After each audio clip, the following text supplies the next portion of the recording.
खबर जीपीएम से है, जहां केंद्र सरकार के द्वारा संविधान परिवर्तन के विरोध में अखिल भारतीय कांग्रेस कमेटी के निर्देश पर कांग्रेस पार्टी के द्वारा पूरे भारत में जिला स्तरीय संविधान बचाओ रैली का आयोजन किया जा रहा है। इसी कड़ी में गौरेला पेंड्रा मरवाही जिले में आज कांग्रेस पार्टी के द्वारा कोटमी में संविधान बचाओ रैली का आयोजन किया गया।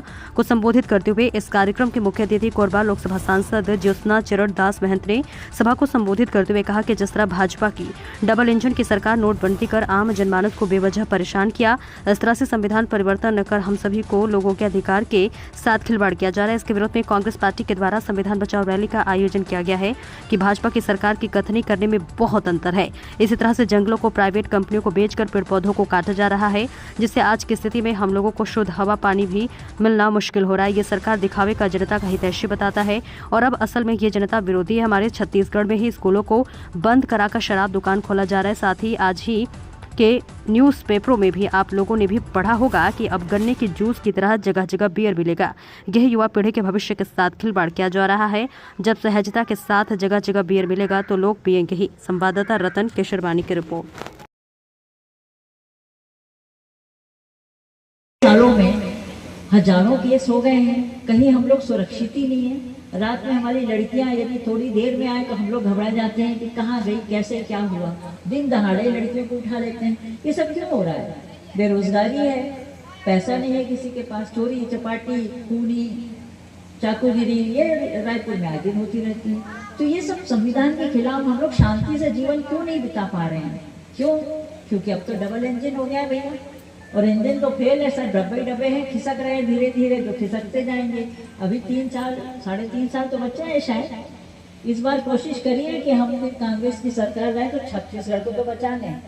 जब छत्तीसगढ़ बचेगा तो देश भी बच सकता है, क्योंकि उनको पता चलेगा कि छत्तीसगढ़ जो है वो सब सुरक्षित हाथों में चला गया तो शायद घबरा के दिल्ली की गद्दी छोड़ दें। अभी तो यही सोचेंगे हम। तो आप लोगों के लिए हम लोग ये सब कर रहे हैं, सिर्फ इसलिए कर रहे हैं कि आप लोग सुरक्षित रहें, अपने घरों में रहें, आनंद से रहें, मिल के रहें, अपने हर जाति का सम्मान। और जो संविधान हमें सिखाता है सबसे पहला है प्रेम से रहना, इस देश में शांति से रहना, वो संविधान में रहता है। तो ये हमें संविधान से अलग कर रहे हैं, संविधान को बदल रहे हैं, संविधान खतरे में है। तो जो संविधान हमारा रक्षक था, आज दुख की बात है कि उसी की सुरक्षा में हम मैदान में आए हैं। तो ऐसा नहीं होना चाहिए। देश में रहने वाला हर नागरिक सुरक्षित रहे, वही भारतवर्ष विकासशील होगा और विश्व गुरु बनेगा। अभी तो कुछ नहीं है, अभी तो मात्र जो भी हो रहा है कुशासन चल रहा है। सुशासन चलेगा तब जब ये सब चीज़ें ठीक हो जाएंगी। तो आप लोग तो मेरी बात से सहमत होंगे। संविधान को बचाना चाहिए।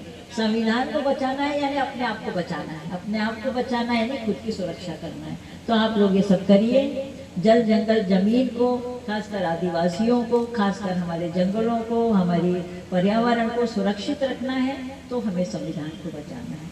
एक सीधी सी बात है जो आप लोग समझ सकते हैं सरल भाषा में। हमको यहाँ सुरक्षित रहना है भारत में, भारतवासी बन के। तो अपने देश के लिए अपन जिए। आप लोग इतनी गर्मी में बैठे रहे, मैं भी बहुत देर में आई हूँ, आप लोग फिर भी बैठे हैं, सुना आप लोगों ने। और हमारे जो जिला अध्यक्ष हैं उन्होंने अच्छा किया कि आप लोगों को इकट्ठा किया और हमें सुनने के लिए आप लोग आए, उसके लिए धन्यवाद। जय हिंद, जय संविधान, जय मरवाही।